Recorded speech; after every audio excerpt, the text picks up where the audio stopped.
It's a strong word.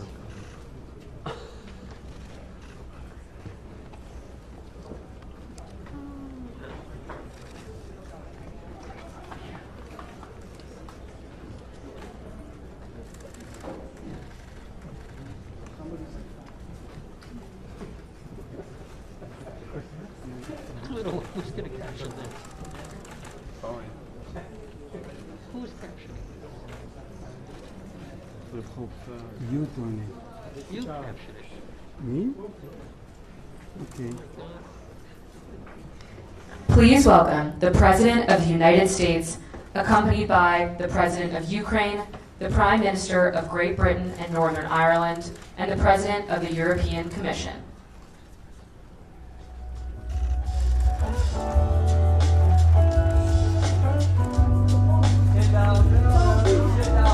No phones, please.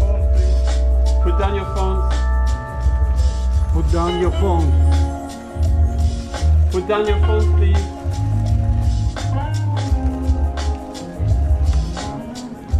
Hold down. Your phones. Hold down, hold down.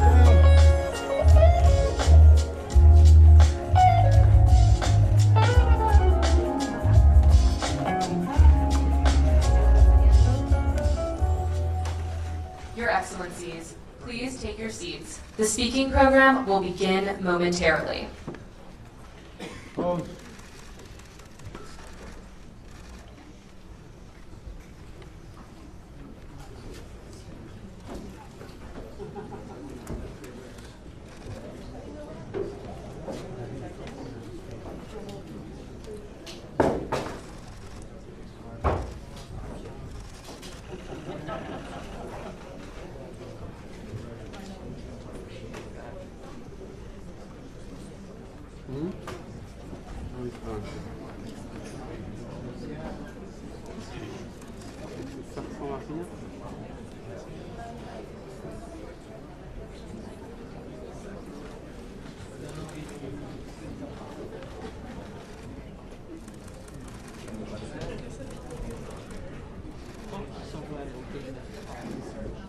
Show you the memo.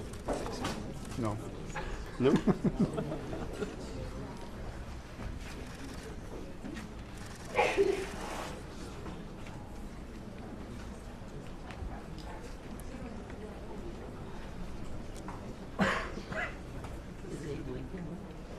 No, I don't see.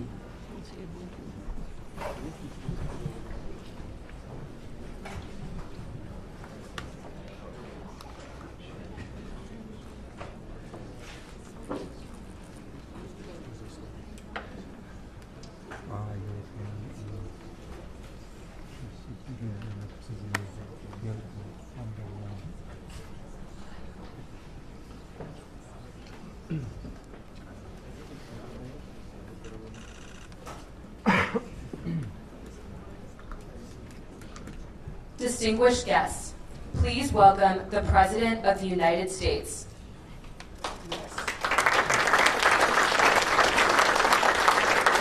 Thank you. Welcome to Washington. Fellow leaders, friends, for 944 days, Putin has waged his vicious onslaught against Ukraine. For 944 days, Ukrainian people have stood unwavering, unbroken, and unbowed. Today we're launching a joint declaration of support for Ukraine, recovery, and reconstruction to make it clear we stand with Ukraine, now and in the future. That starts on the battlefield. I'm determined to ensure that Ukraine has what it needs to prevail in its fight for its survival. Tomorrow, I will announce a series of actions to accelerate support for Ukraine's military. But we know Ukraine's future victory is about more than what happens on the battlefield. It's also about what Ukrainians do to make the most of a free and independent future, for which so many have sacrificed so much. With this declaration, over 30 countries and the European Union have made important commitments. First, as Ukraine continues to make necessary reforms to fight corruption, we're committed to providing Ukraine with the resources it needs to build back stronger than it was before. Folks, it's no secret, Russian attacks have caused significant damage to Ukraine. and less well known is the story of Ukraine's economic resilience. Ukraine's GDP is stable and actually growing. Ukraine's defense industry, forged in the fire, is 6 times larger than it was a year ago. Ukraine is now exporting almost as much grain as it did before the war, feeding people and the world once again. Ukraine's economy is resilient, and together we can help Ukraine go from economic resilience to economic revival. Second, we commit to hold Russia accountable for the damage it has caused. This builds on a historic effort by the G7. Back in 2022, 2 days after Russia's invasion, members of the G7 and the EU worked together to freeze $280 billion in Russian central bank funds outside of Russia. This summer, at the G7, the United States and our partners reached a decision to unlock $50 billion from the proceeds of those frozen assets to put that money to work for Ukraine as it rebuilds and recovers its economy. Today, we reaffirm that with all our respective countries and legal systems, Russia's sovereign assets will be immobilized until Russia ends its aggression and pays for the damage it's caused. Finally, we're committed to coordinate closely through efforts like the Ukraine Donor Platform, so we can make sure that each dollar goes as far as possible, reinforcing one another instead of duplicating work. Let me close with this. This war has shown the Ukrainians can do anything they set their minds to. Today, we show the Ukrainians you're not alone. You're not alone in this fight. You're not alone in the reconstruction that comes after. Ukrainian people have fought and died to win a future of freedom and independence. Mr. President, we all stand by your side to help Ukraine make the most of it. Thank you all very much.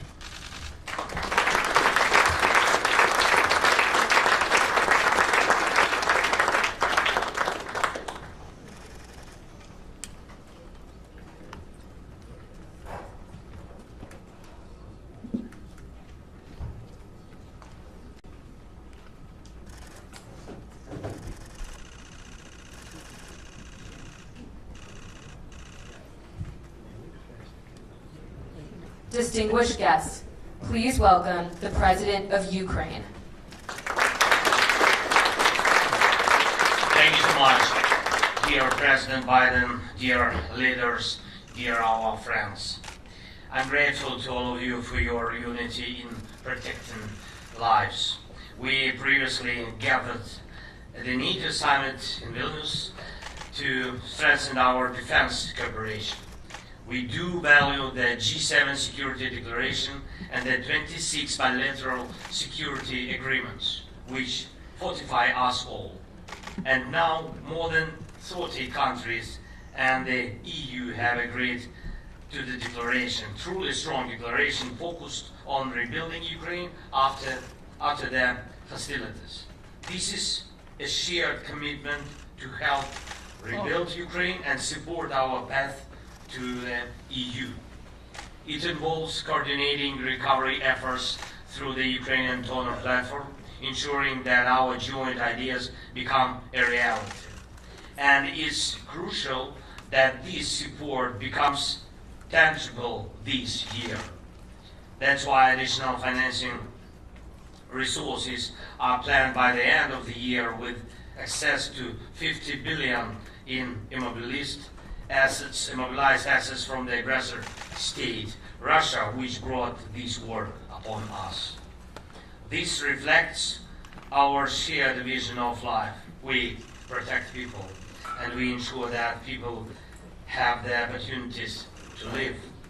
And it is absolutely justified that those who help us with them now will be the first to benefit together with Ukraine from the large-scale reconstruction.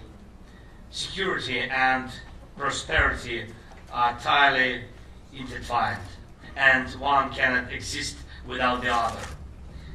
Sadly, throughout history, wars have too often shattered the destinies of generations, lasting a few years, but poisoning lives for decades. Together we can prevent this now. We must not leave behind ruins that would spread resentment and bitterness after this war. This task can only be achieved and can only be achieved together. After the devastating Second World War, the Allies launched the Marshall Plan, which gave peace the strength to become truly lasting. And today we are laying the foundation for a similar architecture of recovery, one that will promote peace for Ukraine and all of Europe and the general welfare. I thank President Biden and all you friends and Italian Prime Minister Giorgia Meloni for their support in organizing today's meeting and for their unwavering leadership in protecting our lives. Thank you all, my friends, and I am confident life will prevail. Thank you. Slava Ukraini.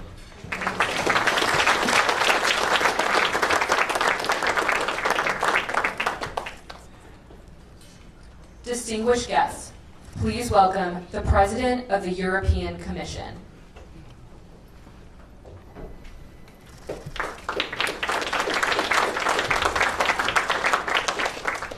President Biden, President Zelensky, fellow leaders. In a few weeks, the world will mark 1,000 days of Russia's full-scale invasion. So many innocent people have been killed. So many cities have been razed to the ground. So many families have been torn apart. One day we will know how many young men and women were killed in this imperialistic war. But there's something we already know today. Peace cannot be taken for granted. We have to stand up for it every single day. No one wants peace more than the people of Ukraine. A just and lasting peace. Peace is not only the end of fighting. Peace is not simply the absence of war. Peace is a settlement that makes war impossible and unnecessary. We must put Ukraine in the strong condition of negotiating such peace. And this is why the integration of Ukraine in the European Union is for us at the heart of our peace efforts. Putting Ukraine in a strong position is also about the economy. The G7 partners in Puglia announced the $50 billion loan to Ukraine, and I'm pleased to confirm that Europe will be providing up to 35 billion euros. This loan will be repaid by the windfall profits of the immobilized Russian assets. In other words, it is Russia who pays for the damages it caused. And Volodymyr, today you described how Russia tries to plunge Ukraine in the dark by massively targeting your energy infrastructure. Rest assured, together with our partners, we are repairing, reconnecting, and stabilizing the energy supplies. There is light for Ukraine. And allow me to share a last thought with you. We can never match the sacrifices the Ukrainian people are making every day to stay free and independent. But what we can do, stand by their side and build a common future. 5 days ago I was in Kyiv and saw several startups, and it was really touching. Despite the war, Ukraine is blessed by the daring entrepreneurial spirit of its young people. Ukraine is becoming one of Europe's most digitized economies. Macroeconomic conditions are stable. Inflation is under control. But most importantly, Ukraine is actively reaching out to the world with its peace formula. And this is what the brave people of Ukraine deserve: a just and lasting peace. Thank you.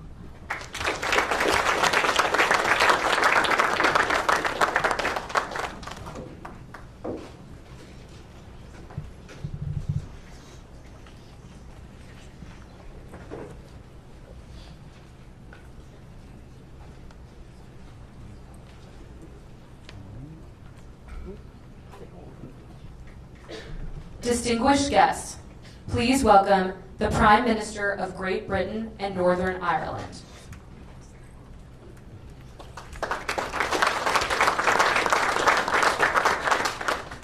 Thank you, President Biden and President Zelensky. It is important that we meet here today as the world comes together for the General Assembly, because this group is united in its determination to stand up for the UN Charter in Ukraine. Russia's invasion is against everything the UN stands for, so it must be met with strength. International law must be upheld. None of us want this war, and no one wants to put it an end more than Ukraine. But so long as Putin continues this aggression, we will support Ukraine to defend its land and its people.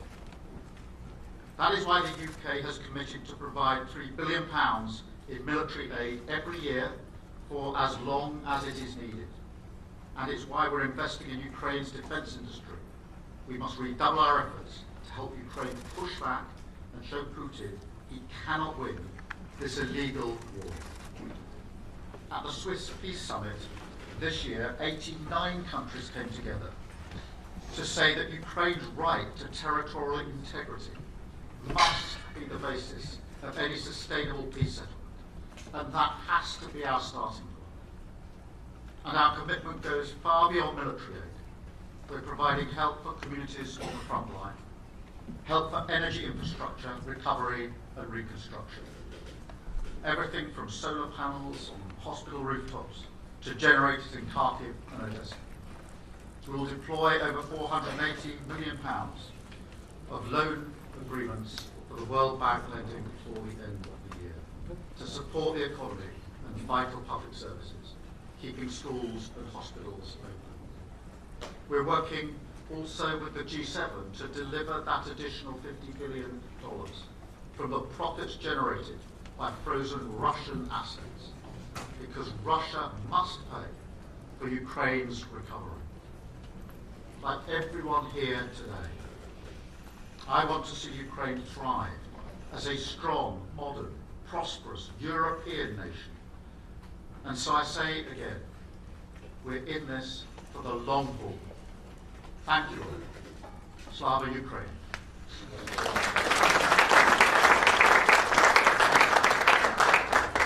Distinguished guests, this concludes the in-person speaking. The virtual program will begin shortly.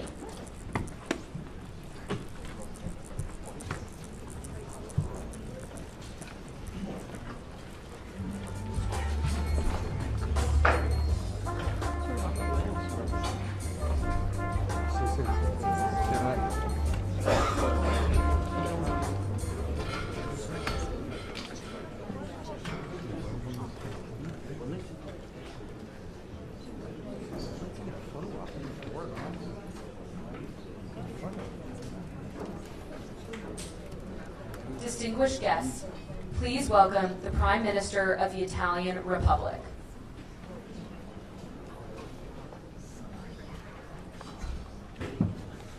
Dear Volodymyr,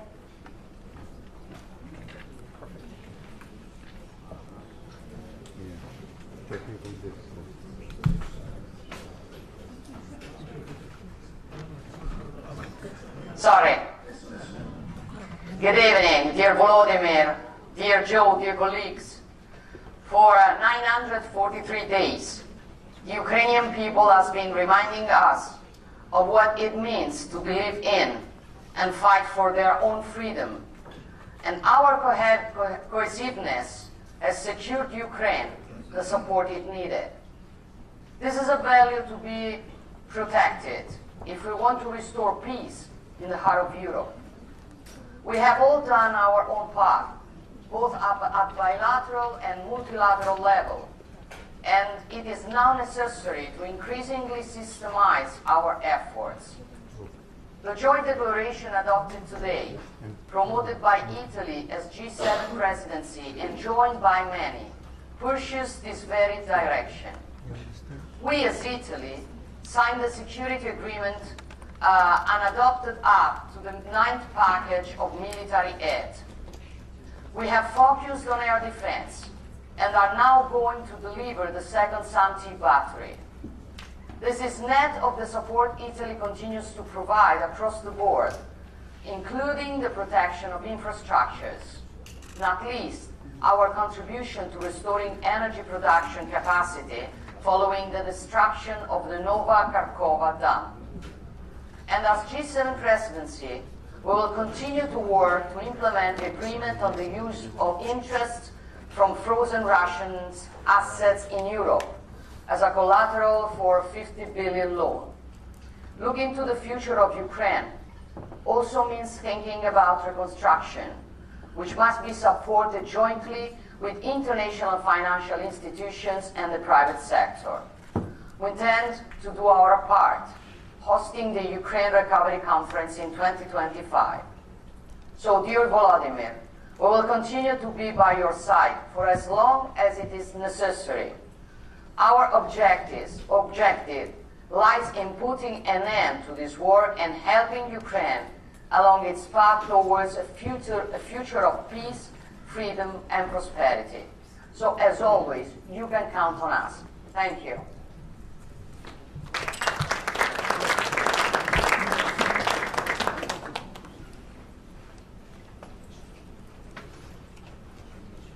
Distinguished guests, please welcome the Prime Minister of Canada.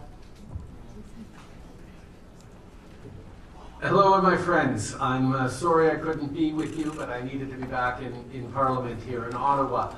Volodymyr, very happy to join with you virtually and all our other G7 partners. Thank you, Joe, for hosting this. Good to see everyone here. Canadian support for Ukraine is unwavering, as is the support of the G7. I'm proud to endorse the joint declaration of support for recovery and reconstruction of Ukraine. I want to make 4 brief points today. 1, we support your continued diplomatic efforts towards a just and lasting peace, including through the peace formula. I was honored to attend the Summit of Peace in Ukraine and Switzerland last June, where I committed to Canada hosting a foreign ministers meeting on the human dimension. Well, I'm pleased to announce that we will host this meeting here in Canada on October 30th and 31st, which we will co-chair with both Ukraine and Norway. And I certainly hope that all of you will be sending your foreign ministers to join with us in this important meeting where we can contribute to the return of deported children, detained civilians, and prisoners of war. Second, on security and military assistance, Canada is determined to continue to work with Ukraine and partners to provide you with all the support you need to achieve victory against Russian aggression. We're providing Ukraine with $500 million in new military assistance that I announced at the NATO summit in July, and we're considering more areas of critical and urgently needed support such as drones, artillery, armored vehicles, and fighter pilot training. We will continue continue to be there with you as long as it takes. On financing, the G7 under Georgia's leadership came together with a pledge in Apulia to make $50 billion in funding available to Ukraine through the extraordinary revenue acceleration loans, and we're putting those political commitments into action. As I announced in June, Canada stands ready to contribute up to $5 billion towards this initiative. We'll continue to work with our G7 counterparts to put the mechanism for this funding in place by the end of the year. And finally, on recovery and reconstruction, we will continue to support Ukraine's vision for its recovery and reconstruction. We'll continue to support an inclusive recovery approach that ensures the voices of women, marginalized groups, and civil society are at the heart of Ukraine's path forward. Given the scale of investment required, leveraging public and donor funding will also be necessary to mobilize significant private investment and maximize available financing. As Canada takes on from the tremendous leadership that Georgia showed at the G7 this year, we take on the G7 presidency next year. We will continue to make sure we are all delivering on our commitments to support Ukraine in its long-term self-defense, resilience, and reconstruction needs. We will stand with you with everything it takes until you win this war. Slava Ukraini.